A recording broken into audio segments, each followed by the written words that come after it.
Un des grands défis de santé publique est aujourd'hui l'attractivité du tabac, de la nicotine et des produits connexes.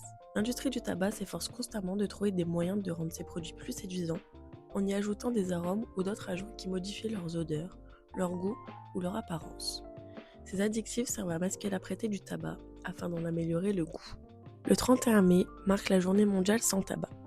Pour l'année 2025, l'OMS ainsi que les défenseurs de la santé publique du monde entier se rassembleront pour sensibiliser la population aux influences néfastes de l'industrie du tabac. Cette campagne a 3 objectifs principaux. Dans un premier temps, il faut sensibiliser, c'est-à-dire faire connaître au public les tactiques employées par l'industrie du tabac pour modifier l'apparence des produits du tabac et à base de nicotine, pour ainsi les rendre plus attractifs. Il faut également plaider pour une évolution des politiques, c'est-à-dire prendre des mesures en vue d'interdire les arômes et les additifs qui servent à rendre ces produits plus attractifs, interdire totalement la publicité en faveur du tabac, la promotion et le parrainage, y compris sur les supports numériques, et enfin, réglementer la conception de ces produits et leurs emballages pour les rendre moins attractifs. Enfin, il faut réduire la demande. En levant le masque sur ces tactiques, l'objectif est de réduire la demande et de diminuer l'exposition de la population aux produits du tabac et à base de nicotine. Ainsi, la campagne lèvera le voile sur la façon dont le secteur diffuse ces produits addictifs, ce qui contribuera aux efforts de réduction de la demande et profitera à la santé publique sur le long terme. Mais concrètement, c'est quoi le tabagisme ? Le tabagisme désigne la consommation de tabac, qu'elle soit régulière ou occasionnelle.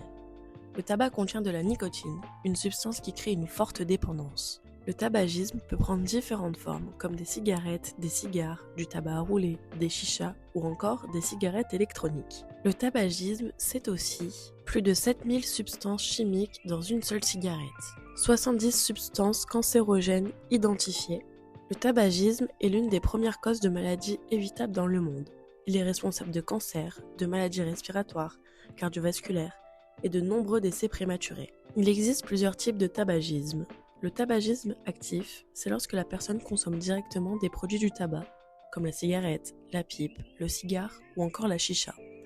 Elle inhale la fumée, absorbe la nicotine et les substances toxiques. Elle développe donc une dépendance physique et psychologique. Les conséquences principales sont les maladies cardiovasculaires, les cancers, les troubles respiratoires, la baisse de l'espérance de vie. Le tabagisme passif, c'est l'exposition involontaire à la fumée de tabac émise par un fumeur. Cela peut concerner l'entourage proche, comme la famille, les enfants ou encore les collègues.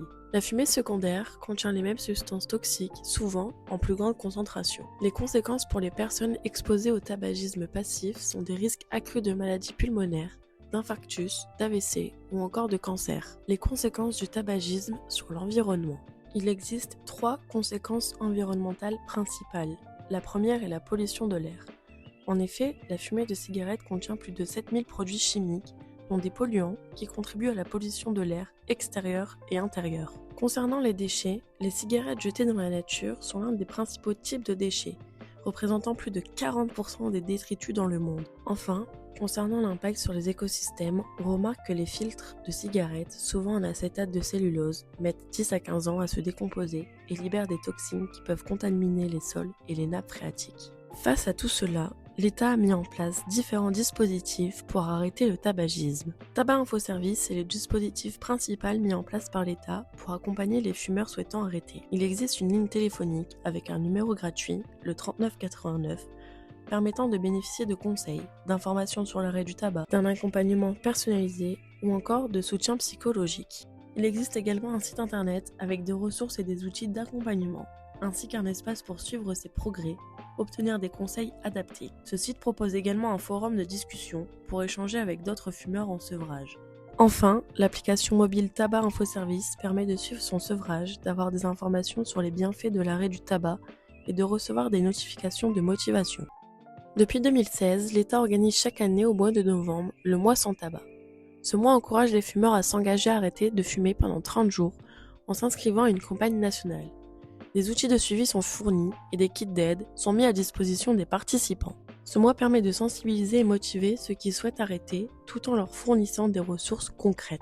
Le tabagisme est une menace à la fois pour la santé humaine et l'environnement. Il est crucial d'agir face à ce fléau en combinant sensibilisation, accompagnement personnalisé et accessibilité des soins. Ces leviers sont essentiels pour encourager et soutenir l'arrêt du tabac notamment chez les publics les plus vulnérables.